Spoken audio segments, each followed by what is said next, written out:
Sheffield United's Andre Brooks amongst the reinforcements. He starts for the home side today.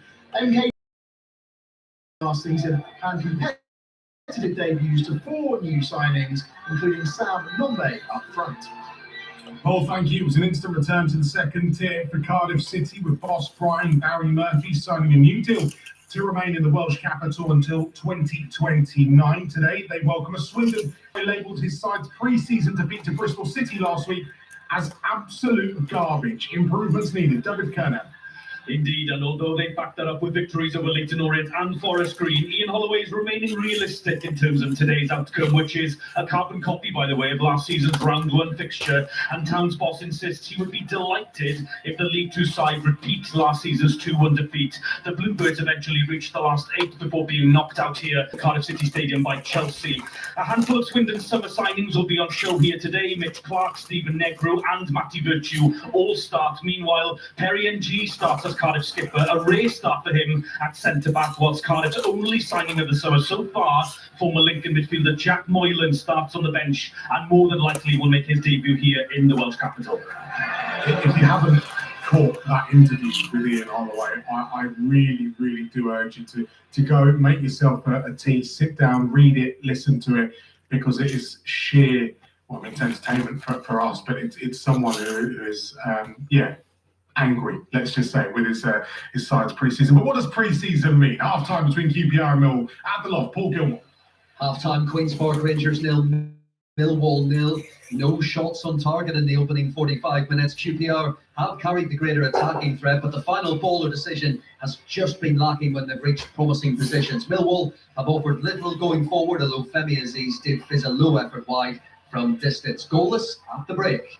It is still Cambridge 2. Barnet won that one in the closing stages. 2 games in the Scottish Premiership today.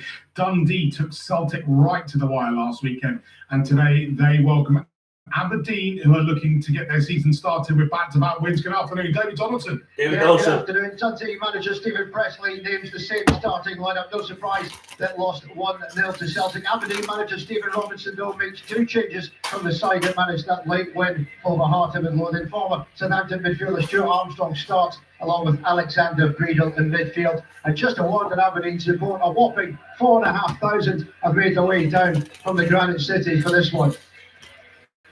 So thank you so much. St Mirren St Johnstone is the other game in the Scottish Premiership this afternoon. We'll keep you up to date with all the goals there as well. We are, though, across the EFL Cup round 1 today.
the purists, isn't it? When you're going down to the combined counties. John, you didn't play that far down, did you? No, I didn't. But oh my God, he must have.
Of it with a 1-0 win, so that was a great start for the football club. But I said this to a few people last night in terms of what happened at the back end of last season. It's how you respond to setbacks. The two guys here, Dave and John, will tell you the same thing as managers. It's always about how you respond to setbacks and negativity and criticism. And listen, make no mistake about it, the back end of last season was tough for the football club. It was tough for a lot of the players, and how it all unfolded with obviously the Southampton issue, then getting beat in the final in the manner that he did against Hull. And the first few weeks of the off-season will have been tough, really, really tough, but you've got to get over it. Football moves on, it comes around quickly, the season's up and running again, and I do believe that the best players, the best squads, the best managers, they respond to setbacks, and that's what Middlesbrough will be looking to do this year. It's been a big summer for Borough as well, spending on Jeremy Sarmiento after his loan spell. Miles Pitt-Harris is coming from Oxford United, Will Lancashire. They've gone to America, brought in Max Arfston, Sebastian Berhalter as well. Radek Vitek, though, signing today on a permanent deal from Manchester United. And Dave, when you look at it, obviously, and he could be a game changer for him. Yeah, he could. We were just chatting about it before the show around the investment, because you mentioned all those players there, and maybe people don't look at the fact that Hayden Happy's moved on and a couple of others have moved on and they've reinvested that money. Goalkeeper's always going to be really important in terms of what you build and how you build your squad. Obviously, he had a brilliant season last year at Bristol City, and I know they were keen on trying to do something. They were in a different direction and took Sam Tickle, who had a couple of brilliant seasons over the past few years at Wigan. But he moves now as, like I say, a first choice goalkeeper at a club that there will be that expectation because of how well they did last year. And they dealt with adversity, if you like, certainly halfway through this, with Rob moving on and Kim going in and doing a brilliant job. And I'm sure, without putting too much pressure on them, they've got a strong squad. They've got a really good setup, and I'm sure they'll be expecting to compete. Absolutely. Also expecting to compete this season are Norwich City, and they've made a flying start to the campaign at home to MK Dons. Paul Scott. 45 seconds is all it has taken for the home side to take the lead. The ball was won in the middle third. The captain, Kenny McLean, feeding it through for Mo Torre, just inside the box. A right-footed shot rifling beyond Craig McGillivray in the MK Dons goal. It is Norwich City 1, MK Dons 0. John, just on that finish from Torre, emphatic is the word I use. Some finish for him.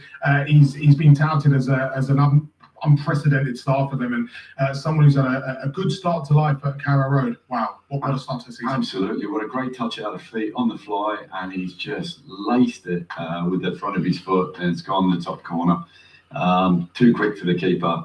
Fantastic. What are we expecting from Norwich City this season? I know we will go back and talk about Middlesbrough. By the way, Blackpool are 1-up away at Grimsby. Niall Ennis with the goal for Ian Everett's side. Cambridge are also through. Worthwhile just tidying that up. They've been beaten by 2-1. And just with regards to Norwich City, obviously Philippe Clement's come in. There's been talk of changes of standards, Tommy, about him coming in, being more authoritarian, having that autonomy on the group. We know Ben Napper likes to control the transfers, and it feels like he still is doing that. But Clement's got a real hold on this group. Absolutely, he has. I mean, we discussed it a few times at length last season, Aaron, didn't we? Sort of when Clement won it, it was a little bit like, oh, how's he going to get on? But I mean, they thrived under him. Ultimately, I think the run that they went on towards the back end of the season was magnificent, really. And Derby 0, Lincoln 1. The season in such bad fashion, they'll have well and truly been in the playoffs. So I think for them this year is going one step further, and I do believe that they will be pushing the playoffs. Certainly now with it expanding to 8 teams, I see Norwich being a real threat this season. I really do.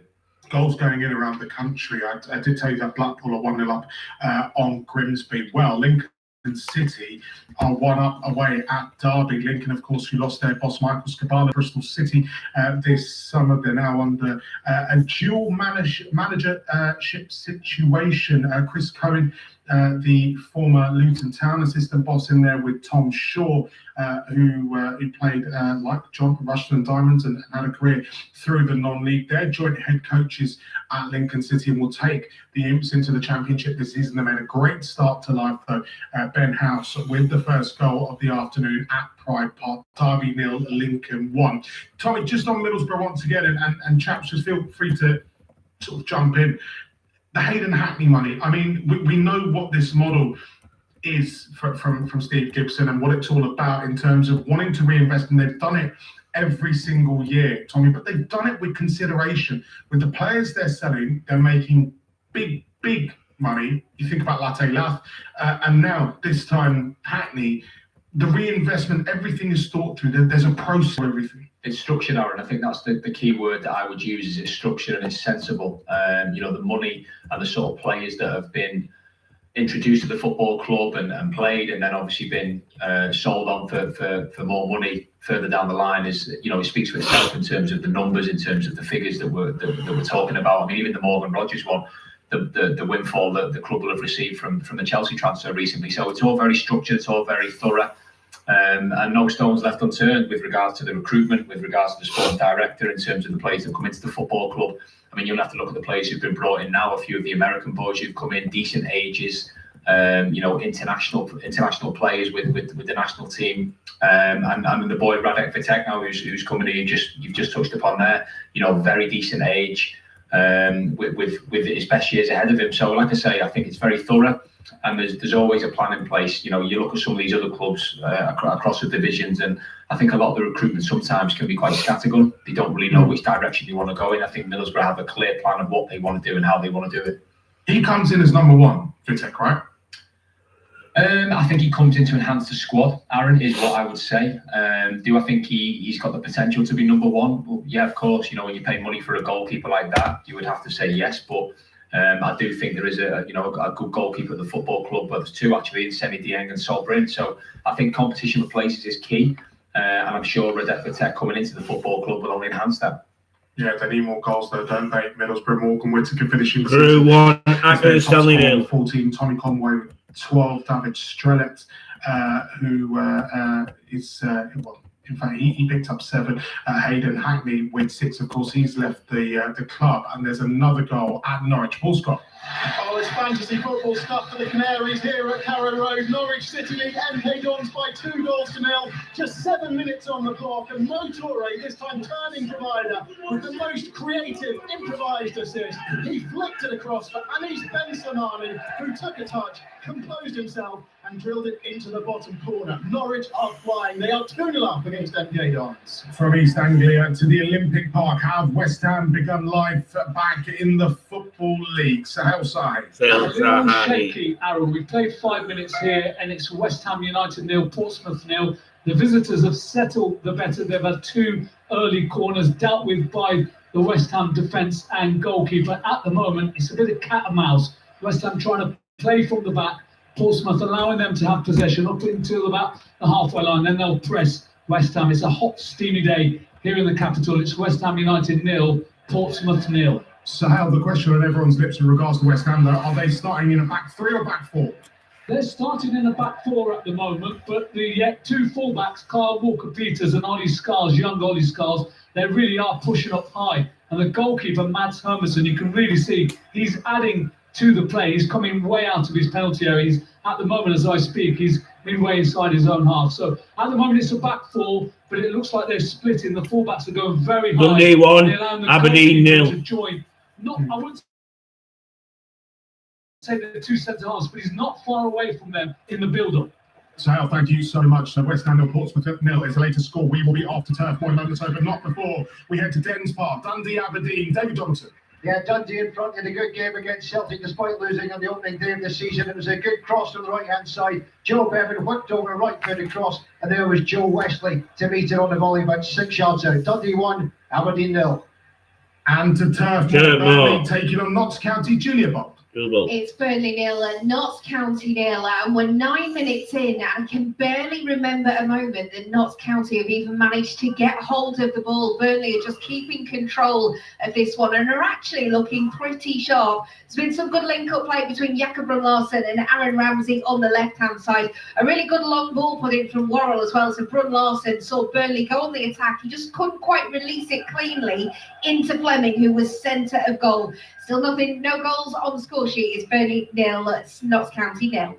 Crew 1, Accrington 0. Jack Lancaster with the opener at Gresty Road from the penalty spot, and we are heading to the Cardiff City Stadium. Goal, David Kerner.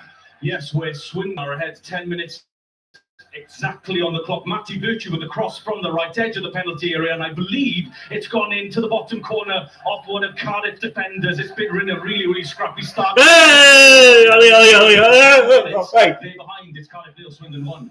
It looks like it's coming off of Gabe Osho. So Cardiff Swindon 1 is the latest scoreline. Dave Challenger just react to us on that Norwich City goal. They are absolutely flying at Carrow Road.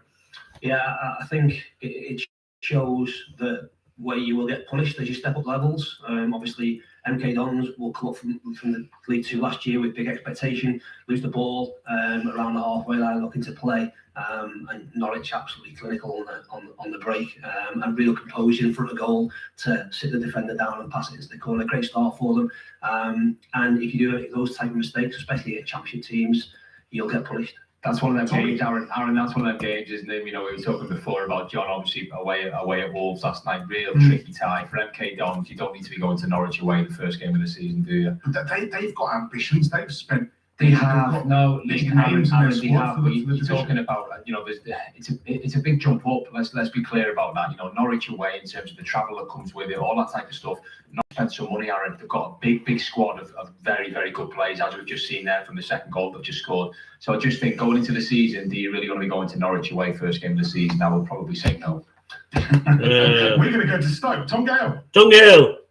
Where it's Stoke 0, Oldham 0, Aaron, but it should be the visitors 1-0 up. Stoke Parkinson's Luke Graham dribbling deep in his own box. He gets dispossessed. It's square to Mike Fondop. He's only 7 or 8 yards out. Has 2 bites at it. It's on his weaker left foot, but both shots denied at full strength by Victor Johansson. Mark Rowan speaking in the build-up for this. If they would have had Victor Johansson fit for the second half of the season, he felt as though he would have battling for promotion. Well, the Swede again showing he's had injuries, but he's back to his very best, keeping Stoke in it. 0, Oldham 0. Signed at the Bet365 this summer, told me the other day he's absolutely buzzing, and it was a no-brainer to stick around. It was a 2 o'clock kickoff at Loftus Road in the London derby between QPR and Millwall, and the deadlock has finally been broken. But by who? Paul Gilmore. It's a first shot on target and a first goal for Millwall, the visitors, and a really awkward moment for Pierce Charles. We praised him in the first half, but he won't have looked back on this too well. The cross coming from the left-hand side, it was right on top of him. He's dropped it right on the goal line, and Luke Cundle has bundled it in for Millwall to take the lead. QPR 0, Millwall 1. Cundle with the bundle for Alex Mills, Millwall. Do you know what, Tom? That was an interesting move by QPR to bring Pierce Charles in, highly rated actually from Manchester City. They were really struggling in between the sticks last season. Paul Nardi was their number one and had been their number one for a couple of seasons. Decided to part ways with them at the end of last season. They believe that he cost them a good few points. They reckon 10 to 15 points last season because of his lack of catching, really. That won't have done them any confidence, though, that PSL situation. His lack of catching, Aaron. Do you know what? Do you know what's really funny, Randy? What's the game become now? Like goalkeepers are more. The more they need to start using the feet more. Whatever happens to them just catching the ball and saving shots. Punches and punches and punches. Honestly, I think one of the reporters, Aaron, before saying about Dunfermline won, United nil. Just save the shots. Do you know what I mean? Just save the shots and catch the balls. That'll do me. Thank you. We have had a goal at the Pirelli. Burton Blackburn. Blackburn could be ideally able to defend set pieces. They conceded here to League One Burton Albion. A corner from the right, headed down, some untidy defending, and the ball was forced in by the youngster Zach Stutt for Burton Albion. So Blackburn in need of a response here. They've had chances, but they trail to Burton Albion. League 1-0. Fleetwood. Last season, the King Power Stadium at times was a cauldron of vitriol. Chris Coles, right now, what's the atmosphere like? Sounds conversational. Yeah, conversational is a good word for it, Aaron, because there isn't really anyone here. Those here that were cheering because Caleb Akulli has just headed in to give Leicester City the lead from a corner, not well dealt with, and Akulli at the back post to nod into an unguarded net. So those that are here, and there aren't many, I'd say probably a fraction under 10,000 are celebrating the first goal of the new season and the first goal of the Russell Martin era. They have been the better side, and this lead is fully merited. Leicester 1, Northampton 0. Interesting appointment, Russell Martin. Dave, I'll come to you on him. We know the style of football he likes to play. We know how he operates. He can be vocal as well in the media. Is he the man you want to arrest the slump and turn your club in the right direction? Well, he's certainly got form in terms of what Russ has done at certain clubs throughout the divisions and got success on the back of it. His last couple of jobs have not gone as he would have hoped, but Leicester City certainly think so. They've got, like I say, a style that they want to play, and Russ ticks on the boxes in terms of that. He's going to be really confident that that's the way his teams play, and be very, very good at doing that. And rather than having a plan B, become better at plan A. And you know what it will take. There will be pressure. They will have some. I've got some younger players. They'll still have to go through what the window looks like, how many players stay there. They've done lots of the business early, which will help. And they'll be one of the stories that everyone will be looking at based on the sort of back-to-back relegations. Can they produce enough over the course of the season to bounce straight back to the Championship, which they probably need to do? I think it's a really good fit. I really do. I think if you look pound for pound in terms of the squad that Leicester have got, you would argue that it's the best in the league. And I think Russell Martin going in there with the style that he has, he will be, well, you'd like to think he'd be able to get them playing a certain way that will dominate the league. I mean, I don't really disagree, Dave, as a previous League One manager, but in terms of the quality in that league, I think it's high. But I think Leicester's squad is perhaps just a little bit higher than probably the other teams, which will help Russell Martin to sort of do what he wants to do. Yeah, I think the last couple of years, you go back to the Birmingham squad, and they played in a certain way and won the league on the back of that, at the best squad in the league. Last year, probably Cardiff played like that, didn't finish top of the league. Lincoln did, went against the odds in terms of playing in a completely different way, but deservedly won the title. And like you say, if they can keep that squad together and make additions, which they have done, you'd expect them to be right up there competing. Couple of really smart signings in there. Wes Burns coming in from Ipswich Town. Him on his day, he's a fabulous player. And we know Connor Chaplin can play in that 10. He can link the midfield and attack, and he's so swaggy when he gets going. Connor Chaplin spent, of course, last season on loan at Portsmouth in the Championship. He's dropped down to League One to join Leicester City. Bromley have made 10 signings this summer. Shamal George in goal is one of them. He's joined from Wycombe Wanderers, and he's just failed to keep a Josh Stokes effort at the net. Reading are 1-0 up at Bromley. We were going to go somewhere. I'm going to ask my producer. In fact, you know what? I know where it is. Don't worry.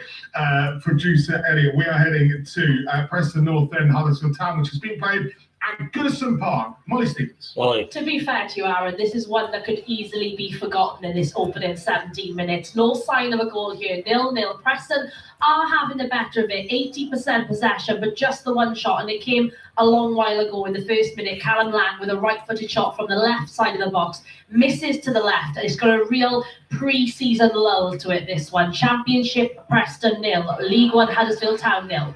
Molly, thank you so much. Just a heads up, the Bromley boss, Andy Woodman, will be with us on 5 Live Sport from 7 o'clock on Tuesday as we bring you our Leagues 1 and 2 preview show. That one's 7 o'clock, 5 Live and BBC Sounds right now, though it's 19 minutes after 3. It's EFL Cup Round 1 day, 24 games being played at this moment in time. John Brady, you've just spotted something you don't like the look of. It's at Bristol Rovers. Yeah, just Bristol Rovers, bit of a strange one. Defenders, when they put their arms up for crosses, and Bristol Rovers defender puts his arm up, penalty to Peterborough there, just about to take it now. But Harry Leonard's just buried that into the bottom left corner. John, sorry, without swearing, John, if one of your players done that, right, you prepare all week for a game, one of your players does that after 15 minutes, what are you saying? I just I can't imagine. Can you believe that, honestly? Who jumps up in the air with their arm that high in the air? It's like he's punched the ball.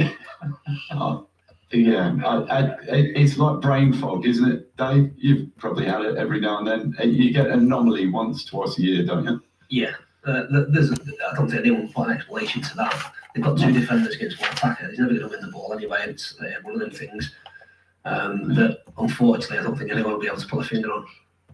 Do you think, just touching on League One, and that is League One taking on League Two. I mean, you look at some of the sides that are expected to be around the bottom of League One. Do you think there's a real divide, a real gap between the upper echelons of clubs, those who are spending money and those who aren't? You look at Peterborough, who have been, again, I won't say criticised, but yeah, criticised by their supporters. We're going to talk about Oxford United throughout the programme because they are in a whole heap of trouble. Sheffield Wednesday are in recovery, if you like. People wondering about Cambridge, Burton Albion, Bromley are trying to make a go of it. Wimbledon are Wimbledon, they're fan owned, and they can only cut their cloth according to what they make. Notts County want 5 players. Tommy, it just feels like there is a massive, a sort of like a canyon between the 2 sets of teams. It can be split down the middle. Yeah, but you know what's great, Aaron? I think that's always going to be the case, certainly League One, League Two. The Championship's probably a little bit more closer together in terms of the teams, but certainly League One, League Two, it doesn't always guarantee success, does it? You know, some of these teams over the years we've seen spending money in League One doesn't guarantee success. You mean, you have to look at Lincoln last year in terms of what they done. I can't imagine their budget was high. The job that they've done at Stockport over the years in terms of their budget was never probably in the top 5 or 6. I don't know whether that's right or wrong, Dave. You can correct me on that. But always sort of punching above the weight. And I think that's what's great about League One and League Two. Dave, before you do correct him on that, we're heading back to Goodison Park. Red card for who, Molly? Red card for Preston. Red card for Preston North End, and Paul Heckingbottom's dreams have just turned into nightmares, not only after Whiteman's exit to Wrexham. His new captain, Lewis Gibson, has just been sent off with a straight red card for a terrible tackle. All of a sudden, this season must feel like a real uphill struggle for Paul Heckingbottom, already knowing they need so many more signings to replace the gaps that they have, and now almost conceded a goal against Huddersfield Town, but their captain is off the pitch and they have to play the rest of the match with 10 men. Preston North End 0, Huddersfield Town 0. Gentlemen, can I just say, without swearing, day one of having a new captain, and he does that. Who wants in on this? I'll let the managers take this one, Aaron. Dave, John, over to you. 21 minutes in, Dave. What do you think? You're shuffling your team around, you're shuffling the pack, you're thinking, how can we stay in this game?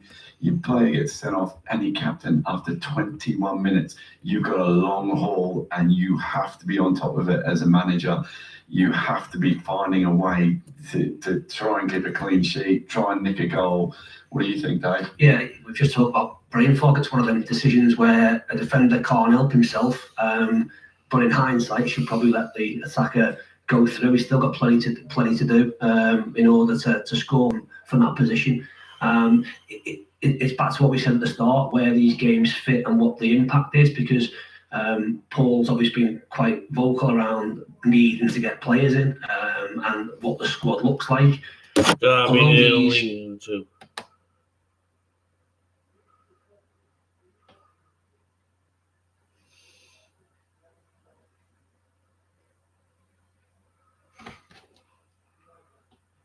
Oh, another goal for Lincoln City this time. It is Dom Jeffries, who has bagged one 23 minutes in. Derby nil, Lincoln 2. John.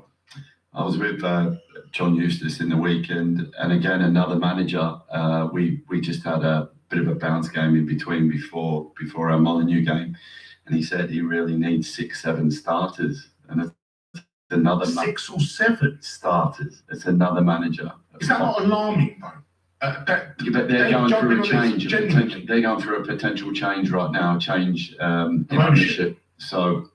And it's another one, so he's in a balance, and that's a horrible place to be. It's funny, when I was at Lincoln last week. I did my pro license with Tom Shaw, so I went in and seen him and Chris on Thursday, Friday last week. They lost a pre-season friendly on the Saturday to Barnes. They lost 3-0, and obviously sold Jack Moylan to Cardiff and lost their best player. So I think everyone's at a little bit of panic stations. I know they took Tanto on loan yesterday that they spoke to me about, but that's an amazing start for them. I spoke to those two. The big thing that Lincoln carry forward ahead of everybody else is momentum and a winning habit. The first goal we saw was a set piece. Not quite seen the second goal yet, but they know what they are. They know what that identity is. They don't hide away from that, and they'll try and have success by being Lincoln. And last year it won them League One convincingly. Any closer to an opener at the London Stadium? So how say? No, Aaron, we played 23 minutes here. West Ham United 0, Portsmouth 0. Very interesting what Dave's been saying in the studio alongside you, Aaron, where these games sit, what happens, how will it shape the season. For me, West Ham have started very nervy, shaky start for them. Portsmouth have been good, they've been solid, they've been compact. One opportunity for West Ham, though, came from a corner. Their captain, Jared Bowen, left-footed, whipped it into the 6-yard box. And Edson Alvarez was there, unmarked, header 8 yards away, straight at the Portsmouth goalkeeper. Can you hear those boos in the background there, Aaron? I think they're having a water break. They're having a hydration. Yeah, it's caught everyone off guard. We've played 24 minutes. It is hot here in London. It's about 26 degrees, but I don't think they need a water break. They're young lads, fit young lads. Come on, their average age of about 24-year-old on the pitch, 25. No need for a water break in London. See what the World Cup's doing to us, Aaron. See what the World Cup's doing to us. They'll be sponsored as well. Oh, wait a minute. I'm getting. There's another hydration break. This time it's a Carrow Road. Paul Scott. Yeah, we've got one here as well. It caught everyone off guard. There was a chorus of boos when the referee in the middle blew his whistle and sent everyone to the touchline. Play is just about to get back underway. Norwich leading by 2-0, both coming inside the opening 7 minutes from Mo Toure and Anis Ben Slimani. I'm just seeing pictures from around the country. Teams just in huddles, taking on fluids, and managers, of course, using it as an opportunity to maybe reset things. At what point do you reckon these will be? Well, these would disappear from our screens and our games, John. As soon as the temperature drops. September. Yeah, well, it's I don't know. Infantino's having an influence in the EFL, huh? I mean, I had a message from a mate the other day going, do you reckon in winter there'll be soup breaks for players? Seriously though, Aaron, what's the difference though? If it's you know what I mean? Hydration is hydration. Yeah, it is, but if it's -6, -7 in like the real thick end of winter, do you get a little break and get a hot water bottle and just warm everyone up a little bit? Little barista by the we'd like that, wouldn't we, if we sat in the stands, me and you? That'd be nice, wouldn't it? You speak for yourself, fasting dream. That's me. Pre-prepared, mate. Bit of beef tea. You can't go wrong with it. You know, we're talking about clubs and worrying about their transfer sort of strategies. We talked about Preston North End. You've talked about Derby County. Sales talked about West Ham United there. This is an interesting one. You look at the money they've recouped through the sales of Mateus Fernandes, Crescencio Somerville. Freddie Potts has gone for an exorbitantly large fee, when you'd have thought he would have played in that team. But he's gone to Club Brugge. There are still players who are expected to depart that club. You look at Nicholas Füllkrug, Aaron Wan-Bissaka, potentially, Max Kilman, Jean-Claude Todibo, the lesser spotted Maxwell Cornet. I forgot Maxwell Cornet played for West Ham United. They're going to need bodies as well. And you'd imagine Nuno will want, players in through the door. So when we look at it, this next 3.5, 4 weeks of the transfer window is going to be absolute carnage. It is, Aaron. It's so unsettling. Managing hat on here, it's so unsettling for a manager if you're in those positions because, it's constant disruption with players. Their psychology, don't know whether they're going or staying. You're trying to create a culture and identity to your team in that moment, and it's constantly being disrupted. And you have to put out all the noise. You have to get your team organised, and you have to go with the best players you've got around you that are focused for those matches ahead. And it's a horrible place to be for a manager. Chaps, hold that thought. I'll tell you about a couple of goals. Firstly, Hornchurch, of course, making their debut in the National League, are 2-0 up on Kidderminster. Joe Kizzy with the opener, Angus MacDonald with the own goal. It's Hornchurch 2, Kidderminster 0, and there is a goal at the Cardiff City Stadium. For who done it? Yes, Cardiff level after half an hour. Yusuf Saleh from the spot. Isaac Davis cross from the left, hit the arm of Mitchell Clark. It was quite straightforward, I have to say. And last season's top scorer, Saleh, calmly slotted it down to the left-hand side. I have to say, up to then, Cardiff have been way off the pace. But with 15 minutes to go, they are level. Cardiff 1, Swindon 1. 15 goals for the season for Yusuf Saleh. So important for Cardiff City last season. Injury hit campaign it was for him as well. They maybe had a little bit of a dip when he was out the team, but he's so important for them, and he's equalised for them this afternoon from the penalty spot. Cardiff 1, Swindon 1. Will Nightingale, in his competitive debut for Sutton United, has put them 1-0 up away at Woking. Woking 0, Sutton 1. Hamilton Academicals 1-0 up on Alloa, and we will check in at Turf Moor. Any sign of the hydration break, Julia? Not at all. We're in Lancashire. We played right on. And in fact, I've had to put my coat on. It's a little bit cold here.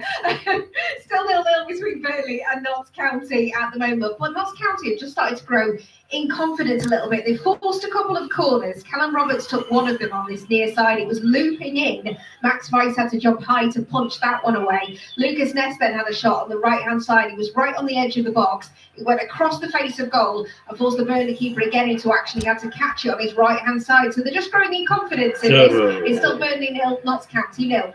Julia, nothing petrifies me more than the ascent up to the Burnley press box. It is so steep up there, and genuinely you feel like you're in the clouds. You do, and also if people have never done this before, it's like a double step. So if you're 5 foot tall like me, it's like Borrower going up a step. And if It's you're a really 6.5 difficult foot climb. tall like me, it feels like a longer way down, believe me. There's no handlebars either. I'm very, very scared of that place. Anyway, 0-0 between Burnley and Notts County. Dave, it's great to have you with us on 5 Live Sport. Naturally, we'd like to see you in the dugout, but tell us about the thought process after the final, the defeat to Bolton Wanderers, which naturally was just so disappointing from a Stockport perspective, and then the decision to part ways with the football club.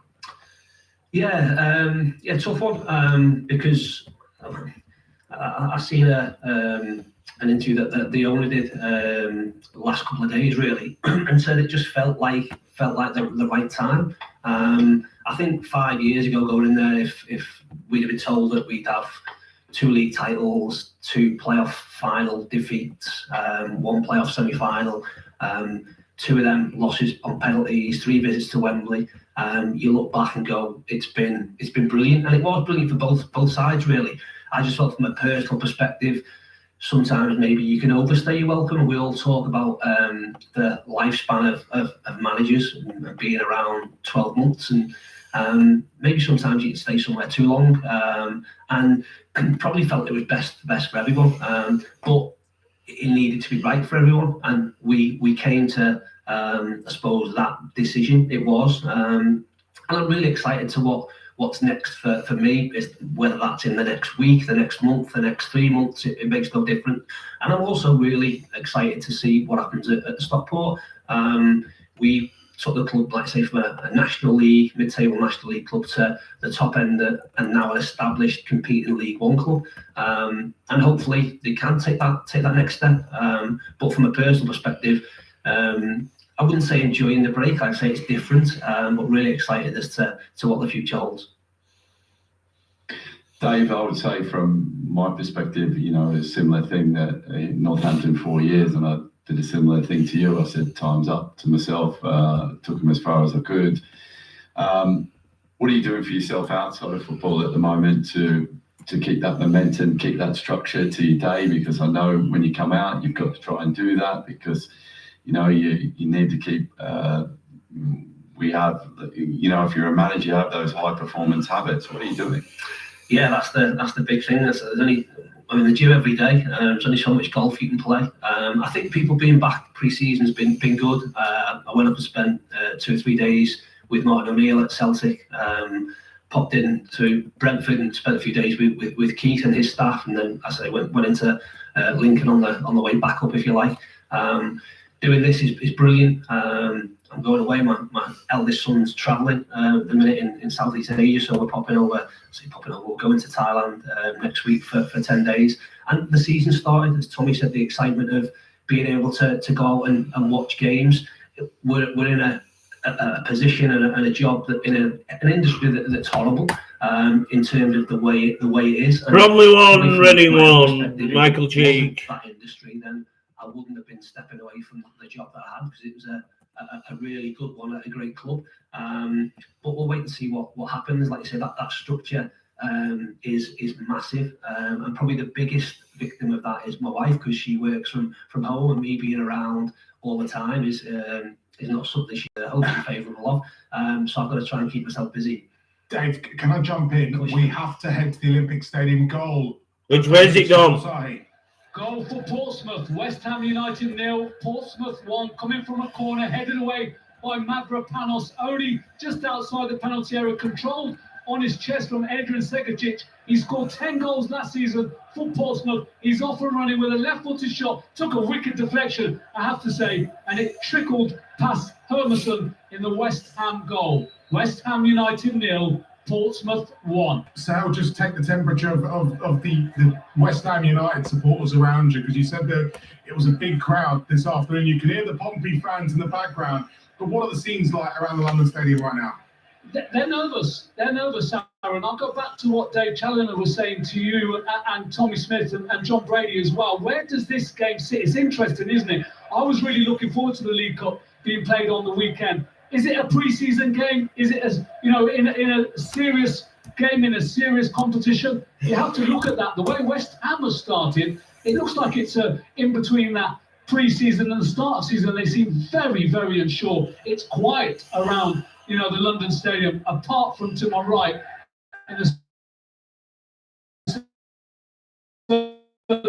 are enjoying themselves in the sunshine. West Ham trailing at home to Portsmouth, Aaron, by a goal to 0. You bet they are. Sal, thank you so much. Back at the London Stadium throughout the afternoon. West Ham behind. AFC Hornchurch up 3-0 up on Kidderminster. Michael Cheek bagged 16 goals for Bromley last season as they were promoted out of League Two as champions. He's off and running for the season this afternoon. It was a clumsy effort, bundled over the Reading goalkeeper Joel Pereira, but Michael Cheek makes it Bromley 1, Reading 1. It's Ross County 1, Montrose 0. Dave Challoner, reintroduced you. I'll reintroduce everyone actually. Dave Challoner, the former Stockport boss with us, Port Vale boss John Brady alongside us this afternoon, and the former Huddersfield and Middlesbrough fullback as well as Stoke City, Tommy Smith alongside us until 6 o'clock this evening, taking you around the grounds in the EFL Cup. Dave, when you look at your CV and the achievements, it's sort of like Football Manager-esque. It's something where you sit and it's something that young people would dream of, and it's the amount of medals you've racked up, the success you've had is incredible. But what do you see as the next sort of tangible step in your career? Where do you want to go? Where do you want to be managing? And naturally, I know you're going to come out with I want to be managing at the highest possible level, but right now, where do you hope to go into? Really good question. As you say, the easiest answer is to say the highest possible level. The natural progression with me, having I suppose, starting at step 4 in non-league and work all the way through to be on the brink of the championship, is to hopefully get an opportunity there. We've had success wherever we've been, and would love to have the opportunity to see if that works higher up. Getting those opportunities, like I say, are really difficult, but you have to be aspirational to want to be able to do that. We came so close with Stockport in the last 2 years to become a championship team and a championship club, a championship manager, and that's where the next step for me naturally is. I think any sort of manager like myself that hasn't proved themselves need to be given, or need to hope to get that opportunity, and see what that looks like. So that's where I hope to be. That limits probably the choices and opportunities that I have. But at the moment, I can afford to be patient, and I suppose be of a mindset that says I've come out of a really good football club. The next one for me is just as important, to give myself and my team the best chance of being successful again. A goal at Goodison Park, Molly Stevens. And Huddersfield made the most of there being just 10 men on the pitch for their opposition. The ball floats into the penalty area, and Radinho Barker rises highest to nod the ball into the back of the net. Huddersfield lead Preston by 1-0. Dave, just back on sort of like, you know, the hunt for a job. I've caught up with a few managers over the summer, and a few managers that are at work, and one or two of them have just talked about, oh yeah, well, you know, September, October, wait for it, sacking season will kick in. But there's also that element of being like a bit of a grim reaper, because naturally you want to stay involved, you want to stay in touch, you want to be going out and watching football. But I was at a pre-season game a couple of weeks ago where there was a manager who'd been sacked over the summer who was there. Straight away, people are talking about, oh, who's he looking at? What job is he after? And you just wonder, I mean, it's sort of being that grim reaper, that figure that's looming over in the stand. I mean, that happened to Danny Cowley a few seasons ago. He was spotted in the stands, and people going, oh, Danny Cowley wants the Wickham job. The truth of the matter is, I think his dad's a Leyton Orient fan, and he just took his dad to watch football. And I asked him, are you going for the job? He goes, no, I want to watch football with my dad. I don't get the opportunity. It's really tough, the PR element of that job. Yeah, I think the hardest thing when you're out is I have ethics. I didn't want to do that. I didn't want any other manager to feel that way. One of my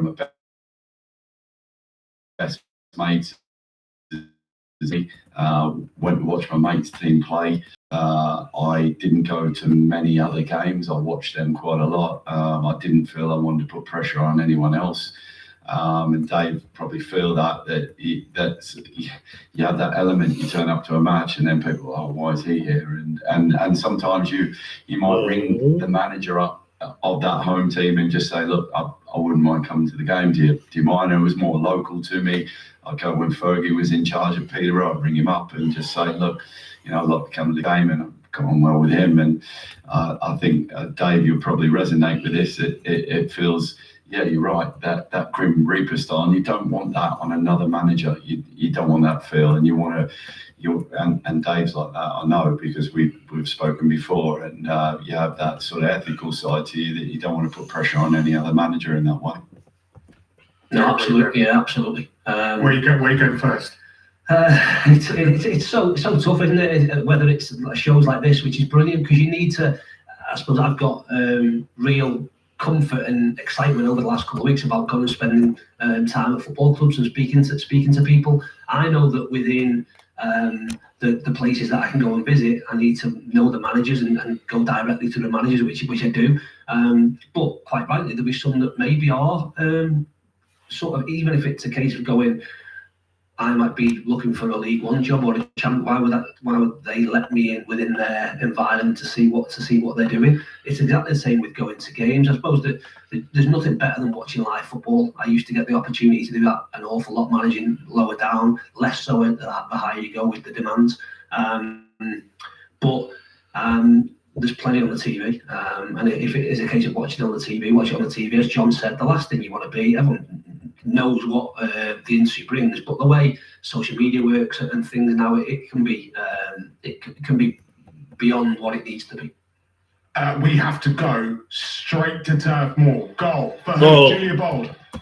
It's Burnley 0, Notts County 1. Callum Roberts has put the League One side in front and silenced the home crowd here at Turf Moor. He was inside the D, it's taken it quickly, and it flew beyond Max Veit. It had been coming as well because they've been warning Burnley, they've won a few corners, they've been growing in confidence, and they're now in front. It's Burnley 0, Notts County 1. My word, what a strike from Callum Roberts. We'll get the thoughts of John Brady, the Port Vale boss, in a moment or so, but not before.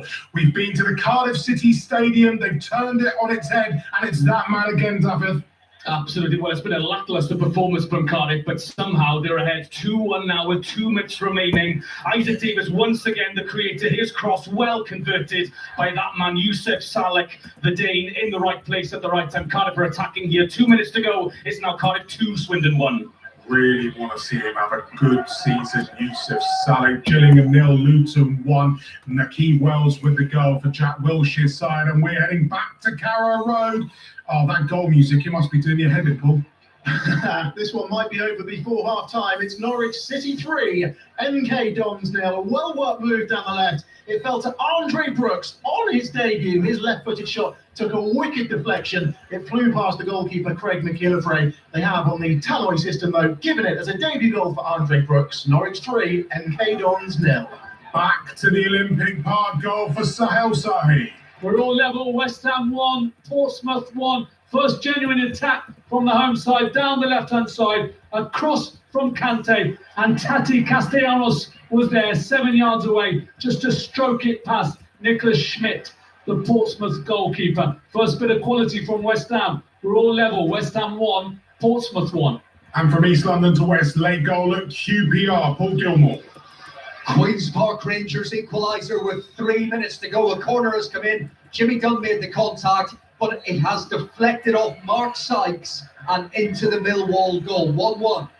Mark Sykes, a new signing from Bristol City this summer. The Millwall level there at Loftus Road. Birmingham City are 1-up away at Swansea City. August Priest, son of Brian Priest, who formerly played, of course, at Portsmouth, has put the Blues 1-0 up away at Swansea. He had 1 goal last season. He's bagged his first of this season this afternoon. Harrogate 1, Solihull Moors 0.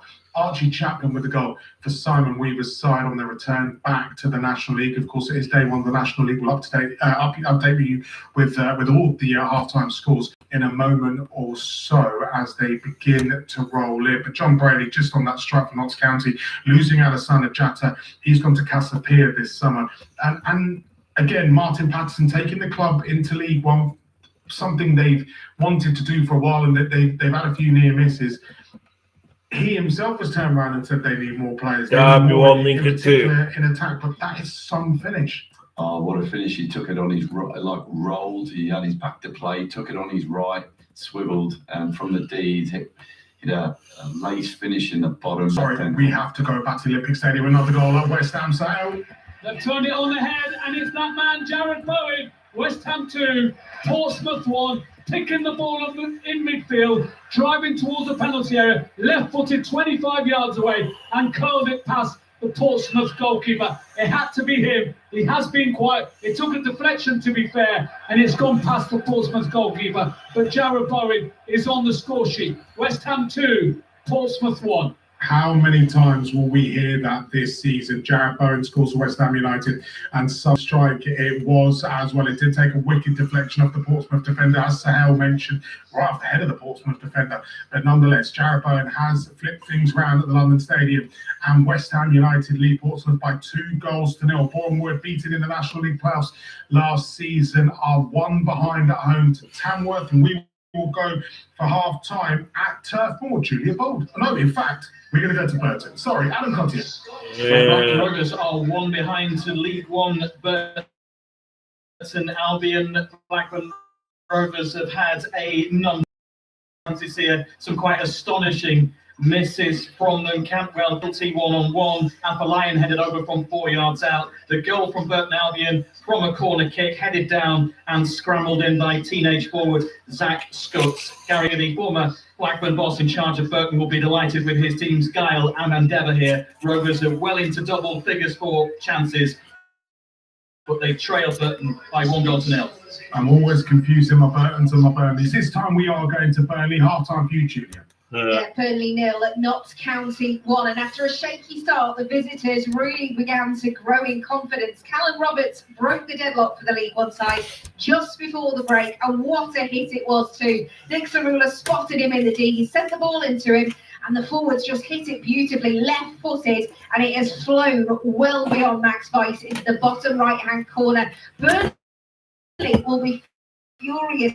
They didn't make the most of the chance. They had the best one fell to Jakob Brun-Larsen when he forced a save. So the ball was sent long by Hannibal into Brun-Larsen as he charged into the box. He's taken it left-footed, and Belshaw, the keeper, has had to dive to his left-hand side. Just got his fingertips to it to clear it. A few boos here when the whistle went as well at half-time. Nicky Hyan has some work to do. It's Burnley 0, Notts County 1.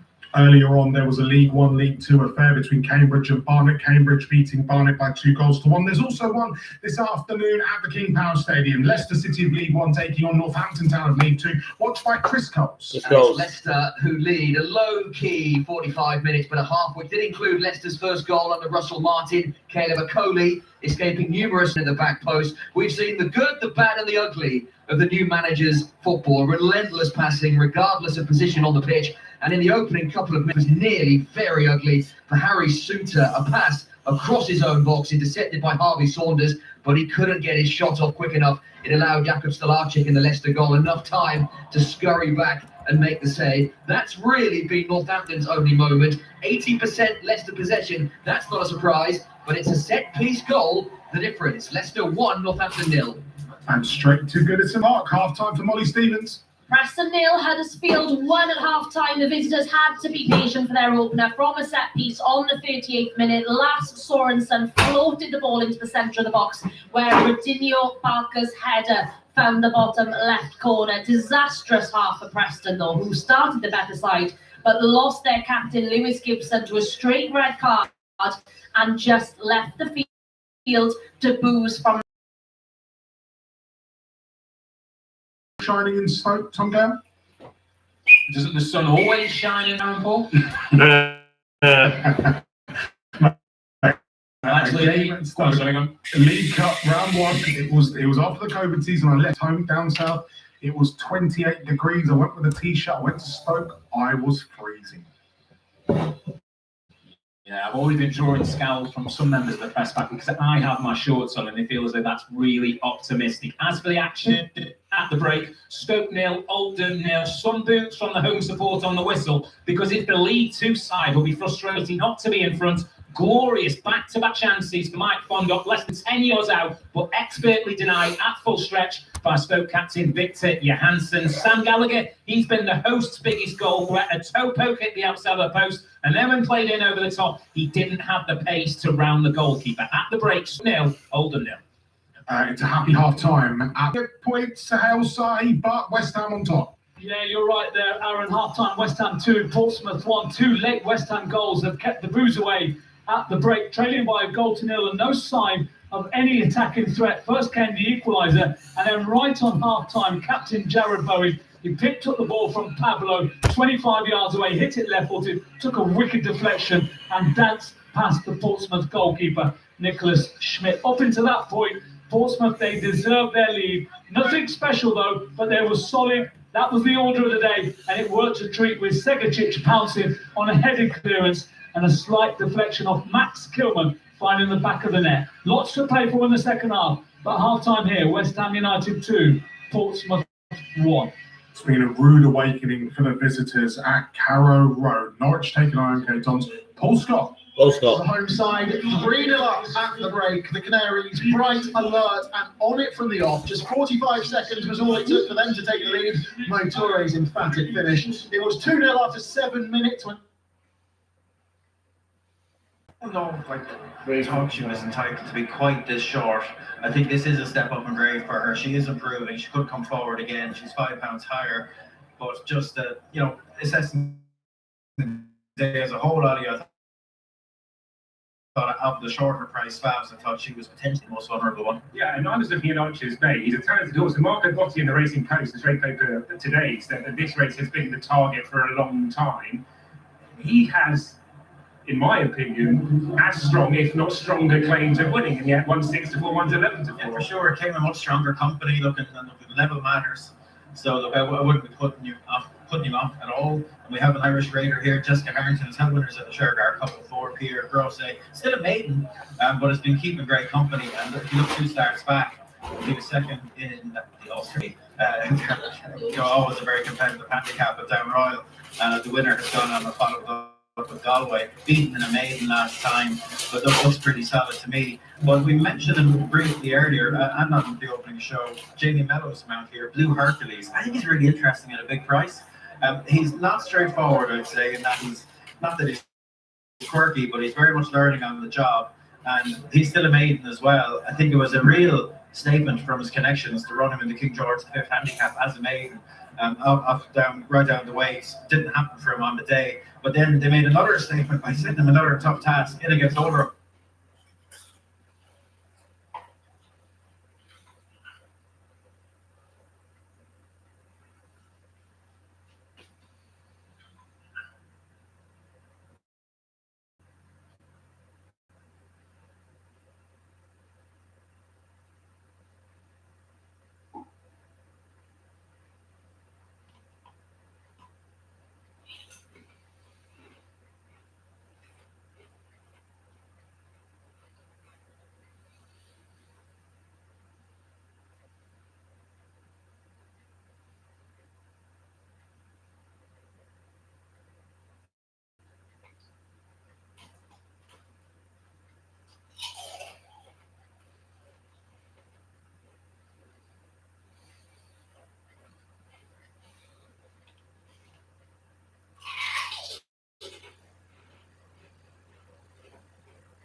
In 4th position as they race down the hill towards the turn at Swinley Bottom. That leading group of 4 being followed by Royal Poetry and Utaka Taki on the inside of team Suraj Deradu and last verse. Then there's a further length back to Dylan Brown McMonigal on O'Hara. After O'Hara to the inside Level Nut and Frida Valascar. Last for 1 Pierre Cross and Luke Ferraris, and the back markers are going to the turn. Hoseki and Safi Osborne, the favourite at the back of the field, around about 10 lengths off the leader, who is Christophe Lemaire on King of Berkshire. Less than 7 furlongs to go, and now they begin to make the climb. There's been absolutely no pace off in the early stages, and King of Berkshire is still keen out in front. He leads by a length and a half to Blue Hercules racing in 2nd. The inside in 3rd position is Baltic Fleet. Then on the outside is Archers Bay in 4th. So it is Europe who lead with Christophe Lemaire. He is aboard King of Berkshire. On that one's outside Jamie Mellon, and the rest of the world Blue Hercules in 2nd. For Team Hong Kong on the inside, Baltic Fleet, and in 3rd, Archers Bay, Ryan Moore for Great Britain and Ireland in 4th. The rest of the world first, Suraj Neradu, then Great Britain and Ireland's O'Hara and Dylan Brown McMonigal being followed but very wide by Hoseki and Safi Cross and Luke Ferraris at the back of the field. They make the turn in, 2.5 furlongs to go, and King of Berkshire for Europe and Christophe Lemaire still have the lead over the rest of the world. Blue Hercules and Jamie Mellon down the outside. Ryan Moore and Archers Bay moving into 3rd, and about to put down a big and consistent challenge down the wide outside of O'Hara. Dylan Brown McMonigal is beginning to stay on, but now on the outside Archers Bay and Ryan Moore takes the lead. It is now Archers Bay and Ryan Moore going on, taking a Berkshire. Christophe Lemaire in 2nd, down the outside of Safi Osborne is staying on, and no one for Ryan Moore. Archers Bay, it might just be Europe with King of Berkshire and Christophe Lemaire in 2nd, but Hoseki and Safi Osborne were putting in a very strong finish at 5-2. Archers Bay has won, and that has doubled Ryan Moore's score in his career at the Shergar Cup. 2 wins here the first time he rode in 2006. 6. 2 winners today. Who will it be in second? On the far side, King of Berkshire, Christophe Lemaire for Europe. They will be second. And it's very close third, and it might just be in the centre that is Baltic Clayton Jerry Chow, who might have that over Seki and Safi Osborne in fifth. It was Blue Hercules and Jamie Mellor. Ooh, and of course Yasmin Beef. I don't think so. I don't think so either. Your collecting days are over, collector. Stop right there! I have here the only working phaser ever built. It was fired only once to keep William Shatner from making another album. Stretch, dude! Just sad.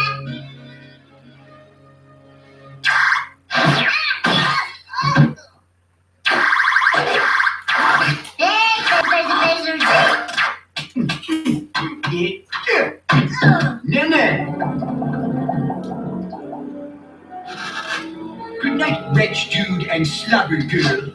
Sweet screams. Ha ha ha! I'm unbelievably amused. Soon those bratty Butinskis will be encased in lucite for all eternity. While we're waiting, here are some names you may call me on our wedding night. Obi-Wan, Iron Man, Mr. Mixes Pitlick, and of course Big Papa Smurf. What do you need me for? You could have your choice of any of the women in these bags. You would think so, but no. Really? Well, I mean, maybe we are meant for each other.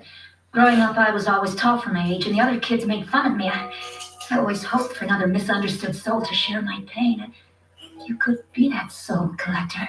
Oh. Come here, you. Xena needs Zex.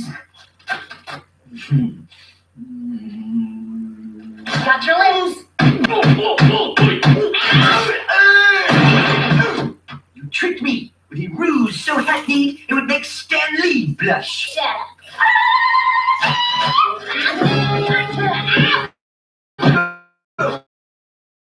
No! That hurts! Bart, just let me drop and save yourself! What do you think I've been trying to do? Aha! Not even Xena is a match for the limited edition double-edged lightsaber from Star Wars Episode 1, The Phantom Menace. You removed it from its original packaging. No! It's no longer a collectible! Oh! What a nerd. Lucite heartening.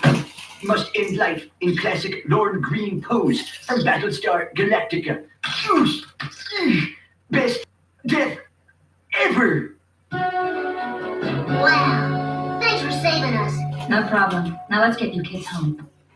Wait a minute, Xena can't fly. I told you, I'm not Xena.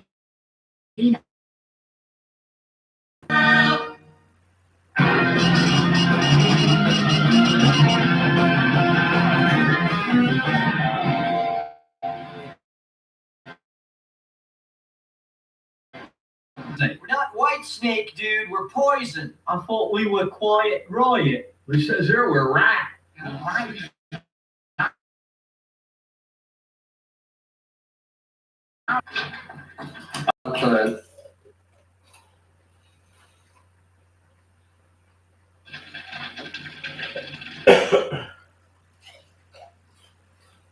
honour of him. There's Marco Botti, choreograph.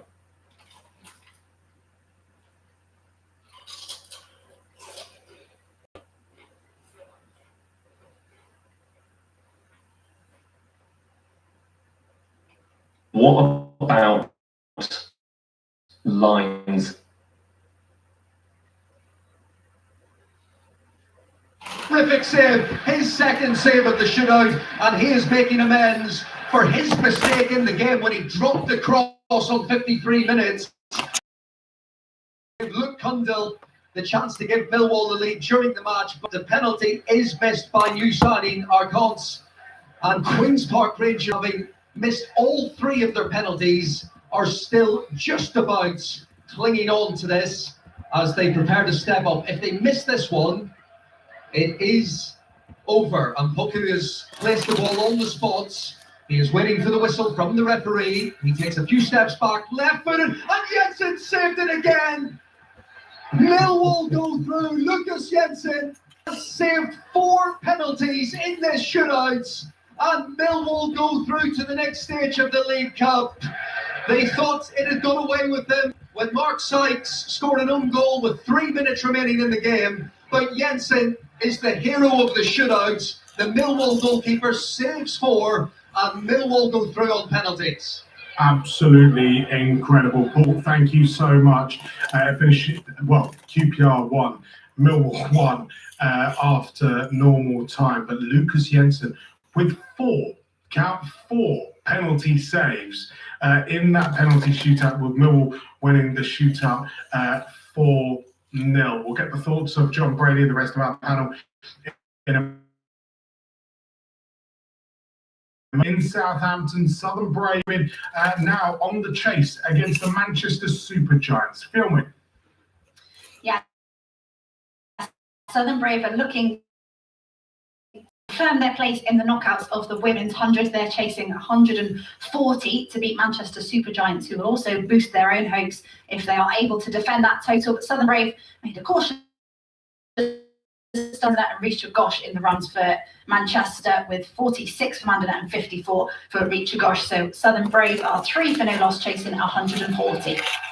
Leon, thank you so much. Let me bring you up to date with some of the scores in the National League. Of course, it is the opening day of the National League season. We heard from the Forest Green Rovers manager and our colleague Robbie Savage earlier on at half-time. It's Altrincham 1, Southend 1, Bournemouth 1, Tamworth 1, Boston United 0, Aldershot 0.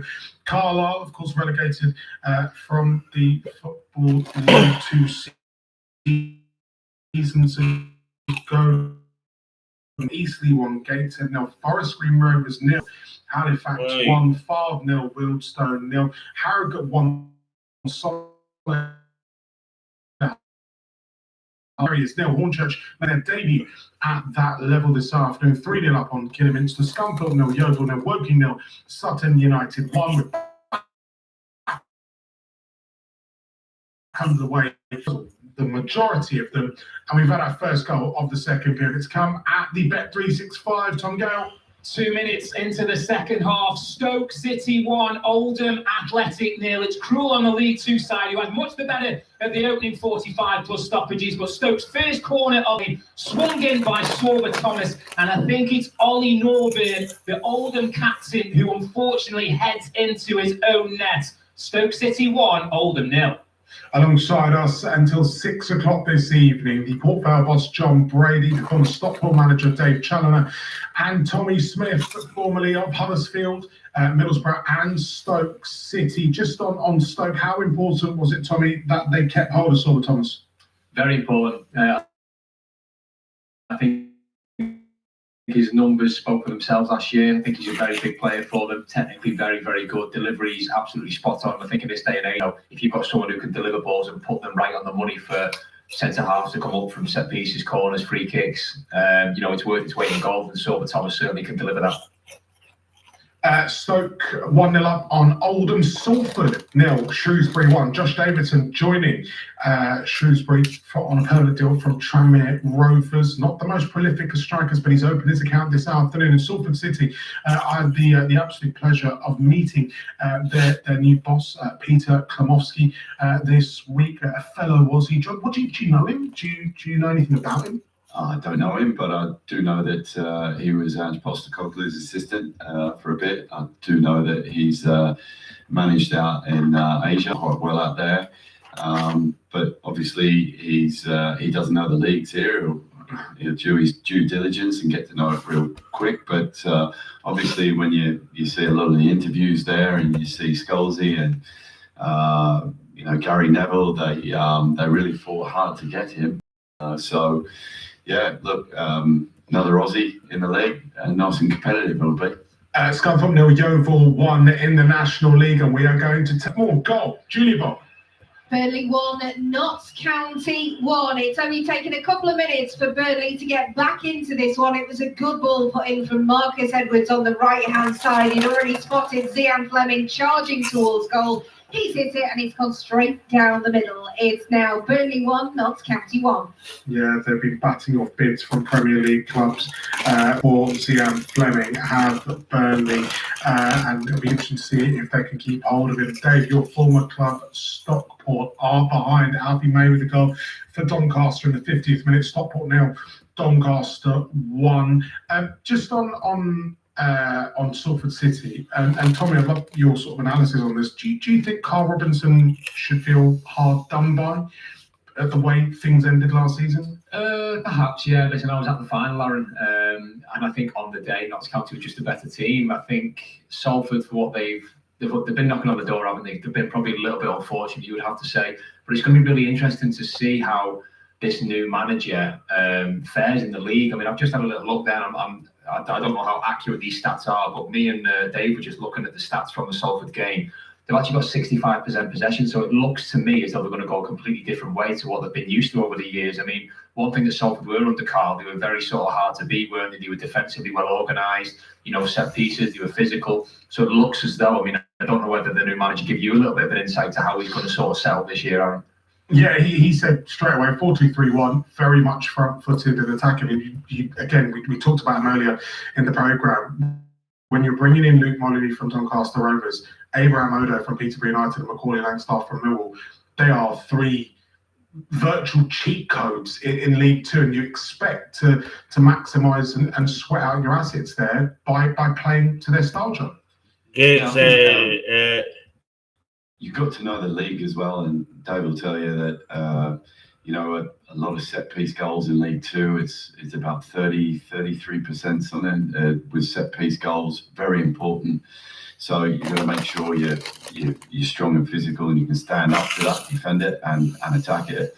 And then transitional goals, and then possession goals. So it's not many possession-based goals, as you can see in League Two, in the stats to be up there or thereabouts. It's a lot of transitional stuff and a lot of set piece goals. So,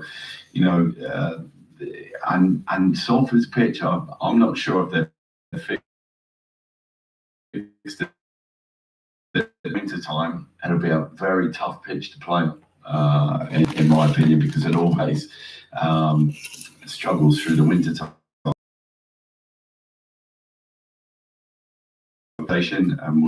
And time will tell on that. Are they the favourites for the division alongside,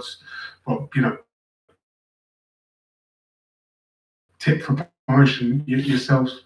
John, do you think they are the team to beat? People always, when you spend money and you go and handpick players out of levels higher and bring them down, then obviously they become favourites because everyone.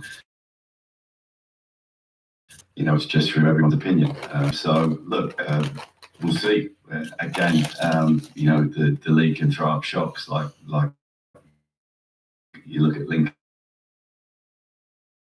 anomalies along the way that will come out of nowhere, and so consistency is the key, and we'll see. Carl Wootton has levelled things up for Stockport at home to Doncaster. Just tell us about the job he did for you last season, Dave.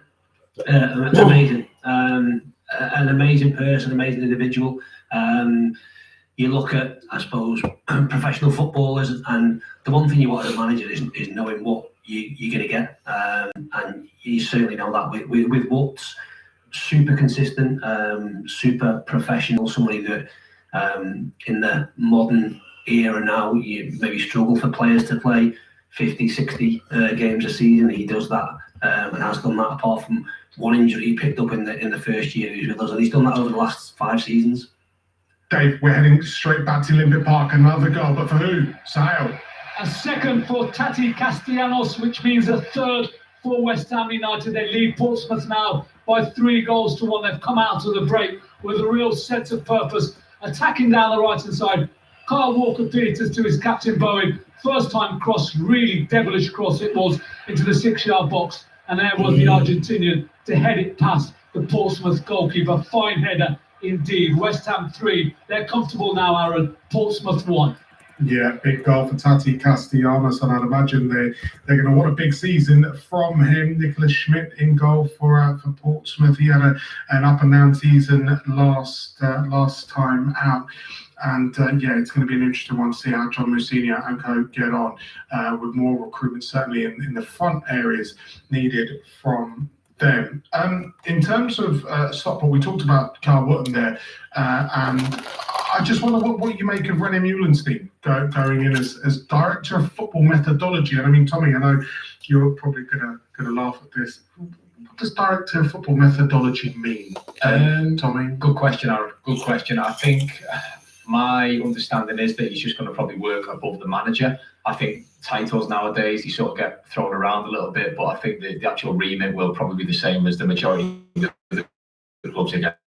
And I don't know whether Dave agrees with that, but I imagine that he will go in and just sort of sit above the manager and sort of help with his ideas and his experiences and sort of work that way.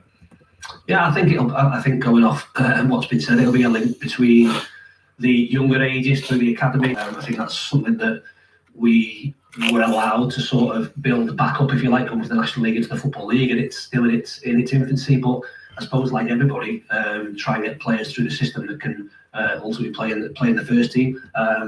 René's been, I suppose, known to the club because his son Joppa was the analyst there. He went up to Middlesbrough for a season, but in the 5 years that I was there for 4 of them. So there's always been, I suppose, that connection. I suppose losing Simon Wilson last year and having David come in as a really young sporting director, René's experience will be, I suppose, a calming voice, and I suppose be a little bit of a link between the owner and the football club, right through to the junior teams. Goals going in Scotland. Stenhousemuir are one up on Morecambe, and there's been another goal at Dens Park. David Donaldson. Yeah, 2-0 for Dundee now. Joe Bevan created the first goal. He scored the second. It was a ball from the left-hand side, picked out Bevan inside the area. A right foot shot drilled into the very Mabete has bagged an equaliser. The man from Congo, who's played for the under-23 team, has scored to make it Forest Green Rovers 1, Halifax 1. Just out of interest, Dave, before you left the football club, did you know they were looking to make a change and bring René Meulenstein into that role? Not particularly. I think it doesn't come as a surprise, really. Like I say, you've got from having an experienced staff with a director of football, etc., to a really inexperienced one. So René being, I suppose, between jobs and out of made sense. Can I just cut across you there? We've got a penalty at Norwich. Paul Scott. Maybe, just maybe, a route back into this cup tie for MK Dons. A Liam Kelly free kick was floated into the box. It hit a Norwich hand. The referee pointed to the spot, and now Nathaniel Mendez-Lang has the ball on the spot and a chance to pull one back for MK Dons as he steps up right-footed, and it is saved. The goalkeeper diving to his right-hand side. An outstretched arm from Vladan Kovacevic keeps the ball at bay, and it keeps his clean sheet intact.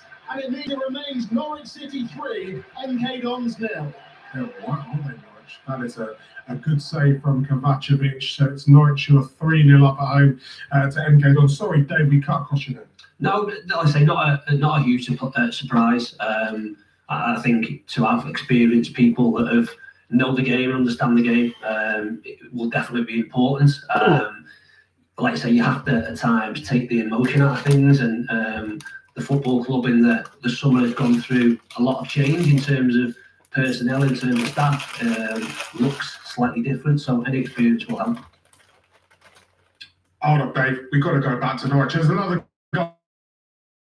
Paul. MK Dons have scored. The corner was whipped in. It fell to Ryan Wintle on his debut after arriving from Cardiff, and his right foot shot across. And maybe MK Dons back into the match. Norwich 3, MK Dons 1. Maybe we'll keep eyes on that one. Saturday United a second. Omar Musa with the goal. For Chris Aguta's side, John, we just caught eyes on those penalties as well. Absolutely incredible saves. 4 saves from Lucas Jensen, the Millwall goalkeeper in that penalty shootout. Some performance. What's amazing, they were all in the corners and right in the far corner, and he's just plucked them out every single time. So they're incredible saves. Fantastic work from Lucas Jensen in the Millwall goal. Millwall are through to the second round of the EFL Cup, as are Cambridge United. They were winners earlier on this afternoon. Aldershot are 1-0 up in the National League. Aldershot away at Boston United. John, just sticking with you for the moment on this Port Vale squad. It's been 2 or 3 years of real chop and change on the recruitment side. Darren Moore coming into the job at Vale Park, given a long-term contract by Chair Cal Shanahan, and the opportunity for full autonomy to go and sort of really stamp his mark on the squad. The words from you at the back end of last season was there needs to be a big change, and then there needs to be a turnover, and there will be a turnover, and there has been a turnover, but you've kept select players. Give us the thought process behind what you've done this summer. Okay, well, from the outset, as soon as the season finished, we, with recruitment, we really want to align things through the club. We talked to the club about it not being a manager-led club. We talked about being more collaborative between everybody, from the CEO, from Carol, all the recruitment, just being really aligned together. And, Tommy talked about Middlesbrough proper structure in place, and which we have done. And I brought Martin Foyle back, club legend, at the previously in 80s, 90s. I don't want to take it too far back for him, but Martin was with me at Northampton when I got a start in my chance in the EFL, and he was brilliant for recruitment for me, but moved on from there, and we've kept in touch ever since. And so, along with Lee Darnborough, he's come in, Martin Foyle, and hold fire. We're going to go back to Norwich. Another goal. Paul Scott. Yes, Samba Cicinello bringing out once again around Carrow Road, because it's as you were. Norwich restore their 3-goal cushion. A mistaken midfield from MK Dons, and allows Andre Brooks, this time on his debut, to bear down on goal. He made no mistakes, slotting it underneath the on-rushing goalkeeper. Norwich have a 4. This one surely done and dusted. Absolutely. Elsewhere, do you know what? I need to bring you updates of a record. Xavier Simons has been sent off for Bolton. They are entertaining Sheffield Wednesday this afternoon. They're being entertained, should I say, at Hillsborough by Sheffield Wednesday. It's 0-0, approaching the hour mark. Bolton down to 10 men. Josh Bowler has Blackpool second of the afternoon. Grimsby 0, Blackpool 2. Elsewhere, and there was another goal. My video printer is all over the shop. Do you know what? I'll say that's where it is. Oh no, Luton have a second. There you go. Thank you. That's another assist for you. Benedict Banega for Luton Town. Gillingham 0, Luton 2. A real miserable season for Gillingham last year, and it's not got off to the best possible start this afternoon. Well, yeah. So we had 18 players left over after the contracts were released, etc. 18 left, and then I had 6 that I needed to move on. So I bring it down to 12, and then we wanted to bring close to 11, 12 in. When we first came in the building, they had 33 players. We brought that number down. I felt it was too many players couldn't see the pitch, and so a squad of about 23, 24. And with the recruitment, we've been really aggressive. If we've missed ones along the way, we've gone on to the next one. So it's been good. We're going back to Cardiff. David Kenner. Well, it's been a really topsy-turvy start to the second half, but Swindon, after 62 levels, are level. So it's Cardiff 2, Swindon 2. A fantastic ball across the 6-yard box from the substitute, James De Bayo, turned in at the far post by Paul Glatzel. And just under half an hour to play. It's all to play for now. Cardiff 2, Swindon 2. Yeah, big goal for Swindon Town and Paul Glatzel there. Dave, just building on what John's been talking about here, how do you craft a squad for League Two. Again, you understand the conditions of the league, where you're going to be going, the places you're going to be travelling at what parts of the year. But how do you fine tune it and put it together? I think the important thing around, John just mentioned there, around alignment and what your plans are for the season across the club and what the ambition is. And then everyone will do different in terms of how they recruit, profile of players, position of players. I suppose the big thing that we try to do over, and it takes time to do this, is have many different ways of winning. So recruiting different types of profiles for different positions. And being flexible within our shape. Some will choose to go in a way where you have two in each position and player and stick to that specific shape. We chose to do it slightly differently. So each their own, really, but important. As John said there, we were chatting about it before the show with Tommy, the amount of clubs that make changes to managers, and the managers have been responsible for bringing all the players in solely. And the easiest thing to do then is to say, well, they're not my players, I want my own in. It needs to be collaborative across who's coming in and what that or how that works for the football club, not just in the short term, but in the medium term and long term. Forest Green 2-1 up on Halifax now. That one approaching the hour mark there. Just Tommy, in terms of the turnover of players, you played at Stoke City where, I mean, they have high turnover of players every summer, don't they? What's it like for the dressing room when you see that level of change and you see a manager coming in, trying to implement his ideas, but also, seeing squad mates and teammates leave? I think that's just natural, isn't it? There's always people who are going to be leaving. There's always going to be people who are coming in. I think in a perfect world, you would go into each window and not have to do wholesale changes. I think there's got to be some element of continuity with regards to the squad and with regards to how it's going to look moving forward. Yes, of course, there's things that get taken out of your hands as a football club where people get sold or one thing or another, injuries. So naturally, there's always going to be people who are coming in the door. But I think the teams who can sort of stick with what they've got and just sort of cherry pick the few players to complement the again, going back to the Stoke thing that you just mentioned there, and I think that's probably been their problem over the last sort of 6-7 years. Certainly when I was there, was the huge turnover of players. A lot of players coming in, big transfer fees spent, and then only for them players to last 1-2 years and they're back out the door with change of managers as well. So it's a big year for Stoke this year. I really do feel that in terms of Mark Robbins, he's going to have to get off to a good start because they are a demanding football club, demanding fan base, as I've seen over the last couple of years, and certainly when I was there myself.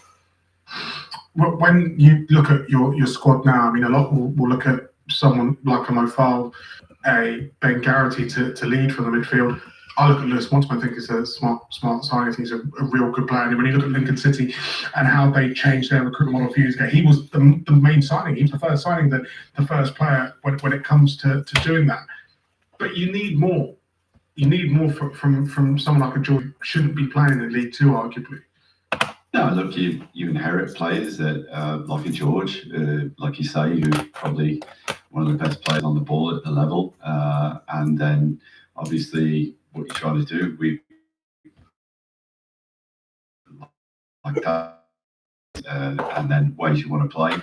And he's right. I think in League Two, I want to play a certain way, but able to mix it up and change shape at times as well. And I think that's important. Make sure you've got a blending balance all over, and that comes with make sure structurally this is what we want to do. This is how we want to do. And then trying to get that blend and balance that you can change and flip things at times, and you've got that flexibility to maybe change shapes as well, and not be too bringing in someone on trial. Terry Simpson spent a bit of time with you. He's come in. We know what he's about. He's rapid. He's a proper athlete. But how do you get him scoring goals? Because that seems to be a problem from look, he did really well at Swindon when he first came in from Ipswich, and then we took him Northampton on loan, and then I lost, and then I had him, and then Stevenage offered more money at the time. That's why I lost him. And then he snapped his Achilles in between, and he was out for a while. He's got real confidence at the moment. Scored away in pre-season at Wigan, beautiful finish, and has looked very good in pre-season. It's a tough thing to come back from Achilles, and look, we work on ways to finish and how we score goals, and I believe he'll come good for us. So, Tom, do you want to jump in on the Achilles chat? Not particularly, Aaron. No, listen, as John just alluded to there, not a nice injury. Certainly 8-9 months as a minimum. So to come back from that in terms of getting your confidence back, it's difficult. Listen, I experienced it firsthand. It's not a nice injury to have to deal with.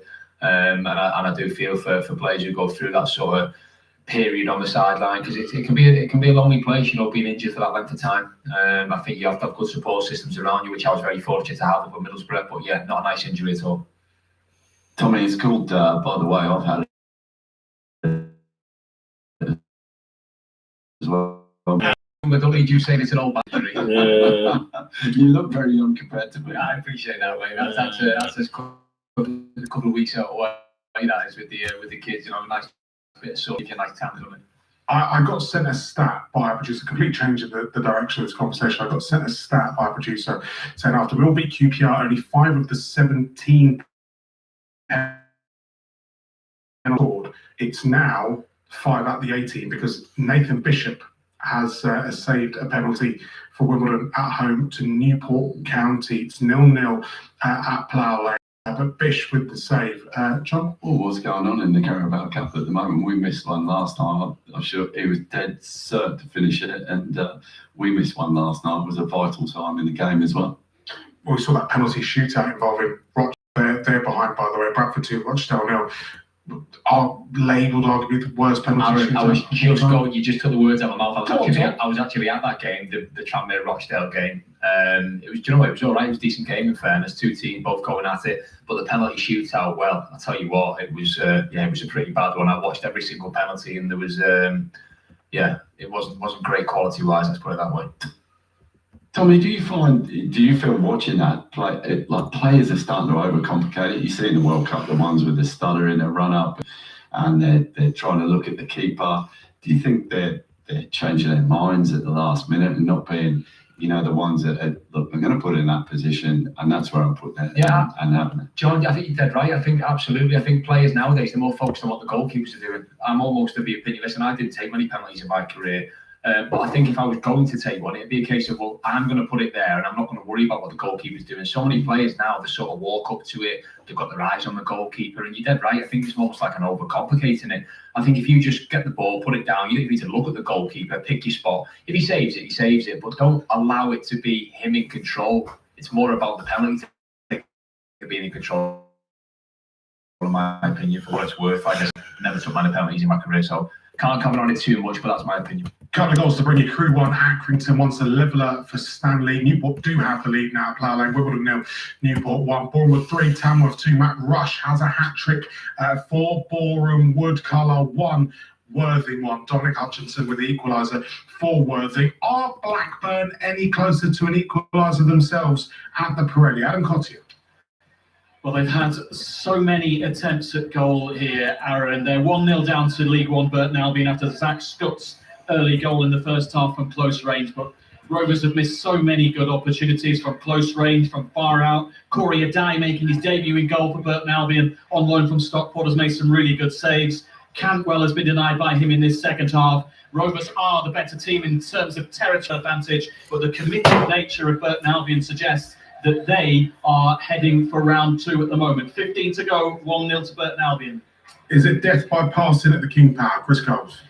It is, yes. Poor old Northampton have barely had a touch all game, and the second half has continued in very much that pattern. Leicester with all of the ball, keeping it very safely, maybe a little too safely for Russell Martin's liking. There's a couple of times where the ball could have been played forward, hasn't been played forward, and he's turned around to his bench and chuntered and remonstrated. A couple more debutants on for Leicester City. Wes Burns, recently signed, and Tom Watson on loan for Brighton. You feel they are two very good players to have at League One level. Northampton bringing on plenty of players, but they haven't really threatened, and it's been all Leicester at half-empty King Power Stadium. 15 minutes to play. Leicester 1, Northampton 0.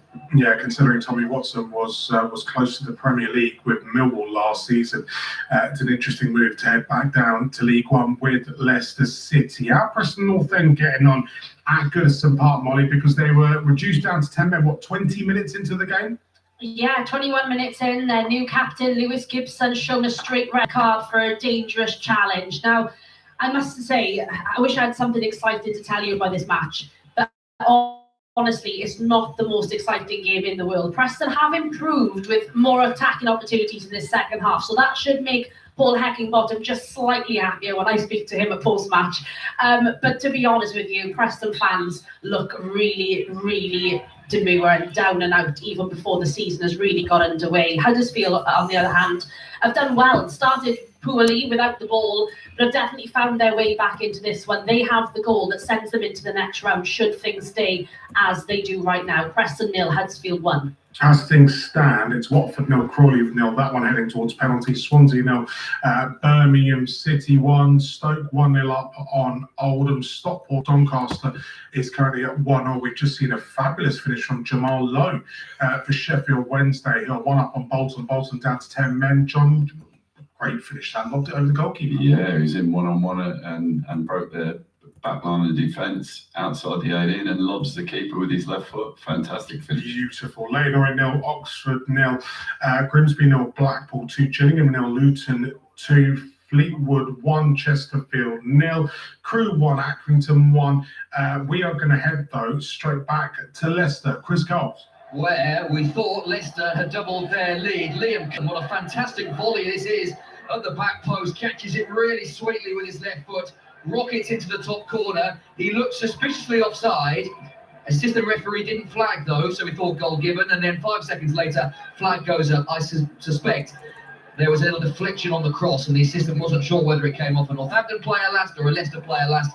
And once he got confirmation from the referee that it was straight from a Leicester boot, up goes the flag. And I'd suggest that is probably the right decision. So it remains Leicester 1, Northampton 0.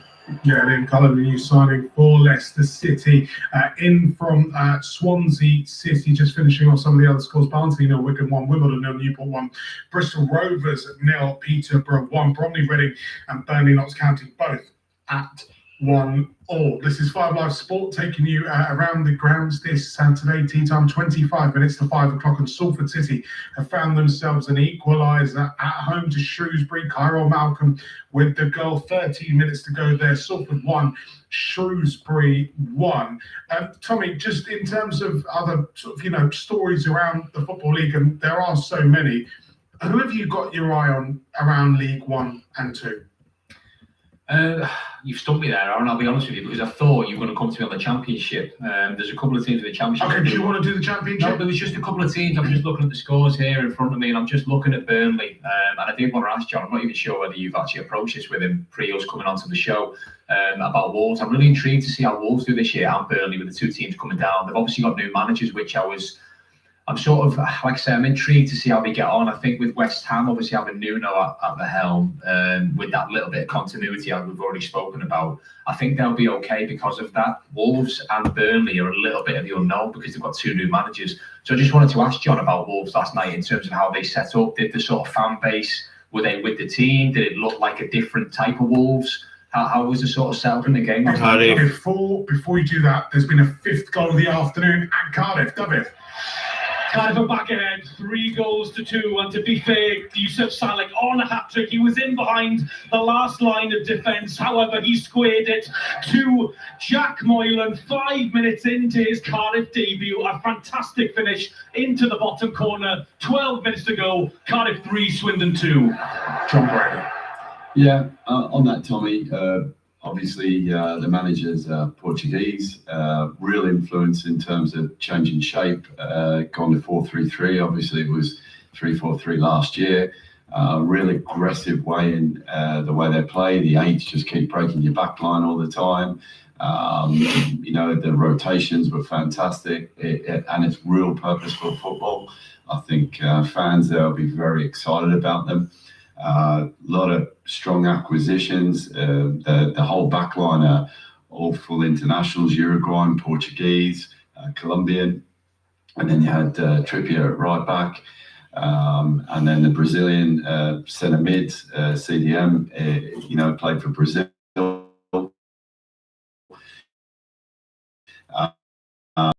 But now gets his neck in front under a really well judged ride from stall 12, and this you know what it's like to walk into the winning page of that during your career, Hayley. But can you remember the first time you did it?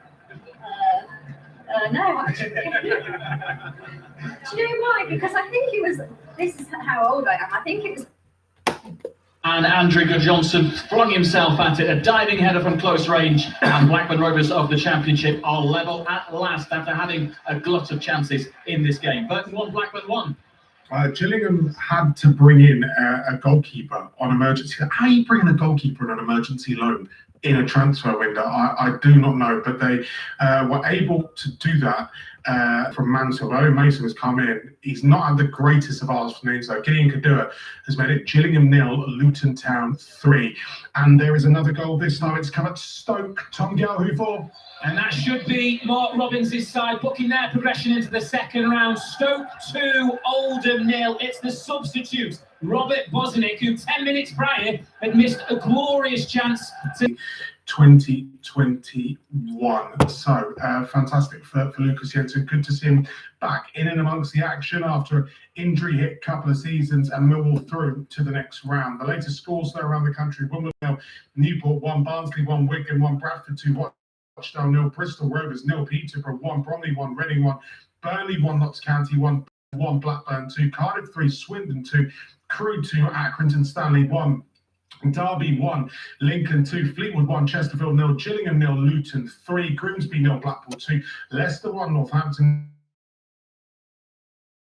Oxford United, Idris El Mazzouni with the goal for Richie well inside, Norwich 4, MK Dons 1, Aston 0, Huddersfield 1, Salford 1, Shrewsbury 1, Sheffield Wednesday 1, Bolton 0, Stockport 1, Doncaster 1, Stoke 2, Oldham 0, Swansea 0, Birmingham 1, Watford 0, Crawley 0, and we're going to head back to the London Stadium into the closing stages. Sahel Sahi watching West Ham Portsmouth. Yeah, we've got 2 minutes to play here. Aaron, it's still West Ham 3, Portsmouth 1. But to be fair to Portsmouth, they've kept West Ham honest.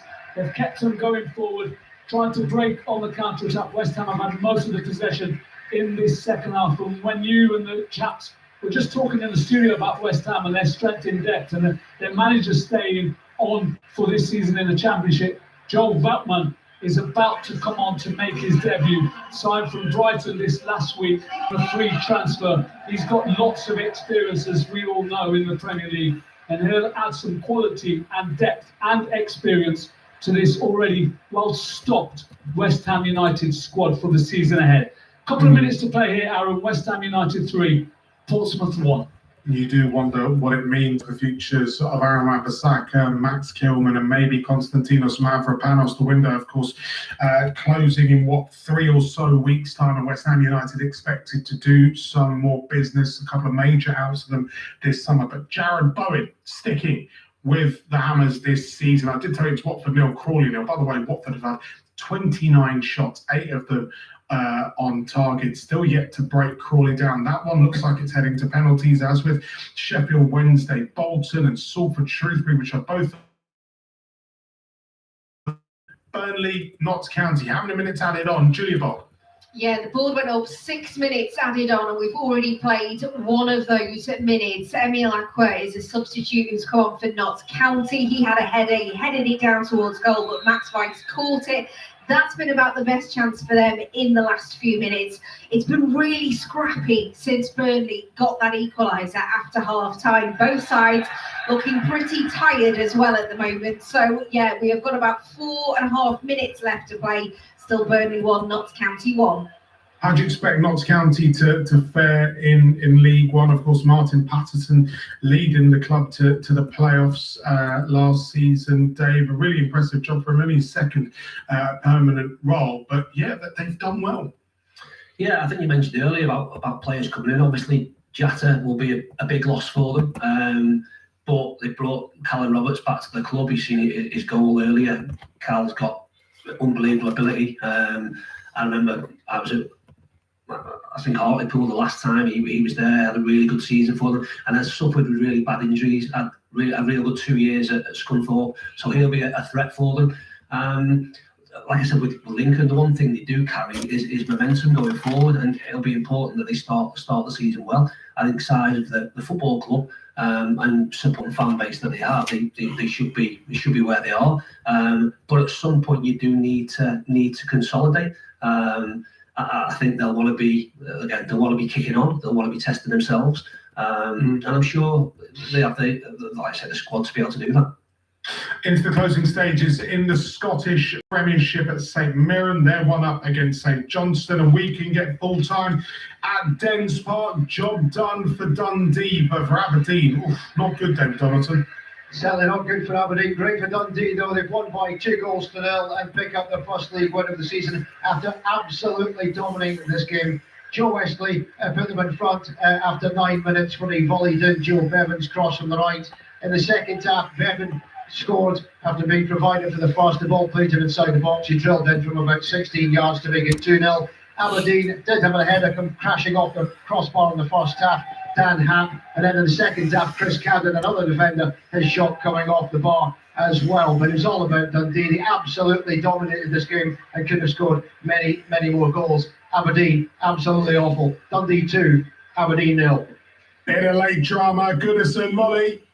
Late drama indeed, and for whom? Preston 1-1. They have their equaliser. 4 added minutes in this, and on the 93rd, they had to wait for their loan signing Delano Bergsvall from Middlesbrough to net their all-important goal. Preston North End 1, Huddersfield 1. Job done for Stoke City, Tom Gale.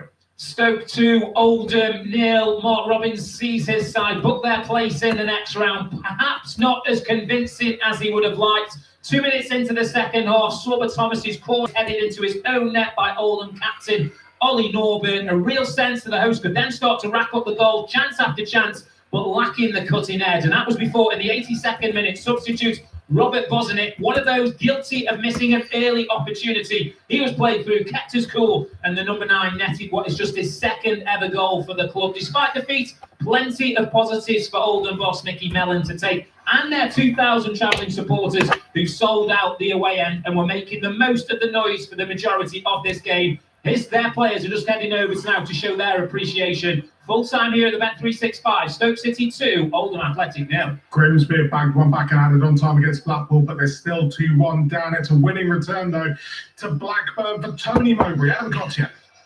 A 2-1 win away to Burton Albion for Tony Mowbray, the place where he began his first spell 9.5 years ago. Burton Albion were 9 minutes from an upset after an early goal from close range from Zach Scott, but Rovers, having missed several chances, many chances to be honest in the game, they equalised through Andrew Johnson's close range header, and then Jaden Fevrier, on as a substitute as well, curled in a fine left foot shot, caressed the ball into the far corner of the goal with a couple of minutes remaining, and Blackburn Rovers reach round 2. They start their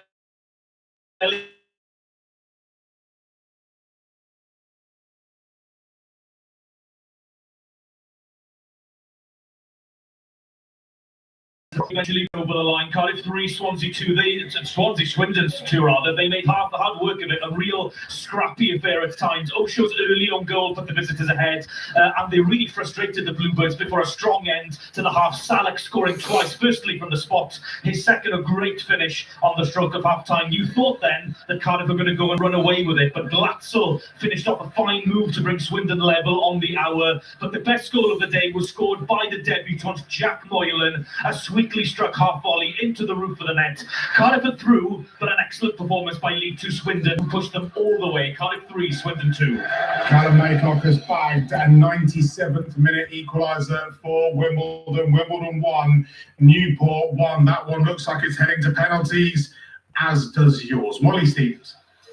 It is indeed. None of us saw this coming. I mean, Preston started with the control in this match, at least in possession of the ball, but that grip slipped when their captain Lewis Gibson was shown a straight red on 21 minutes. Huddersfield took advantage of that when just 17 minutes later, Radinho Barca's header found the back of the net, and ultimately they thought secured their place in the second round. But oh no, Delano Bergsorg, the new signing for Preston North End, loan signing from Middlesbrough, came on to have his own say. He got the goal that makes sure that Preston have an opportunity to seal this on penalties. Penalty shootouts await. Preston 1, Huddersfield 1. As a penalty shootout also awaits at Turf Moor, Julia Bold. It's finished after 90 minutes. Burnley 1, Notts County 1, and the visitors really had to battle at the start to get into the game. Once they did, though, just before half-time, Callum Roberts broke the deadlock for the League One side, and it was a hit and a half too. Nick Cerula spotted him in the D, so he sent the ball into Roberts, and he's hit it just beautifully with his left foot, and it has gone into the back of the net. Max Vikes just couldn't get hold of it in the bottom right-hand corner. 2 minutes after the restart, though, Burnley came out bright. Good ball in from Marcus Edwards into Zian Fleming, already charging towards goal. He was centre of goal, and he knew he had the keeper beaten, so he's used his left foot and sent it beyond him. Both sides have had chances to put this game to bed as well. The final one came in just the closing stages of this game in added time. The ball came in from the left onto the head of Fleming, who was just a few yards out. It went agonisingly wide, and now we head to penalties. We're waiting to find out which end it will go to, but it's finished Burnley 1, Notts County 1. No penalties to be taken at Blundell Park. Grimsby they're being beaten 3-1 now by Blackpool, Killian Kouassi with a 95th minute goal. A win for Blackpool on the road. No need for penalties at Leicester as the Russell Martin era gets underway. All over. Chris Coles. Yeah, they've won by a 0-0 against Northampton. A victory for Leicester and a deserved victory. Caleb Okoli's header from a corner in the first half. But bar that, Leicester really didn't create much despite their relentless passing and possession dominance. Just 6 shots all game, 3 on target.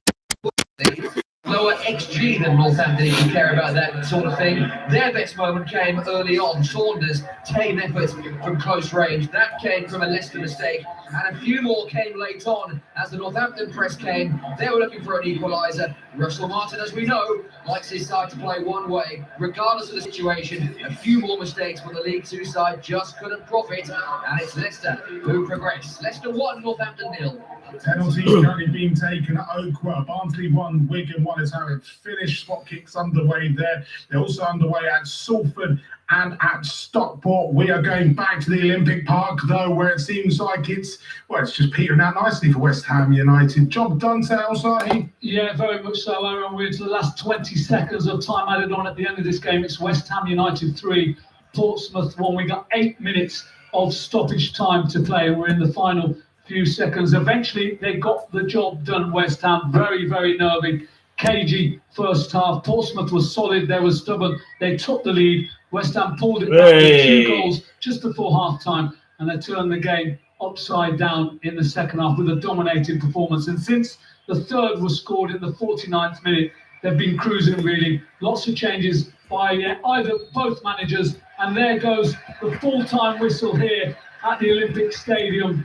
Aaron, and it's all ended with West Ham United progressing through to round 2, dismissing a very plucky Portsmouth. They've got a lot to look forward to. If they can keep up those performances in this championship season, it'll be their 3rd season coming up in the championship for the South Coast side. But West Ham, on this second half performance, I have to reiterate that second half performance, they look good. First half, question mark. Second half, much, much better. Full time here. West Ham United 3, Portsmouth 1.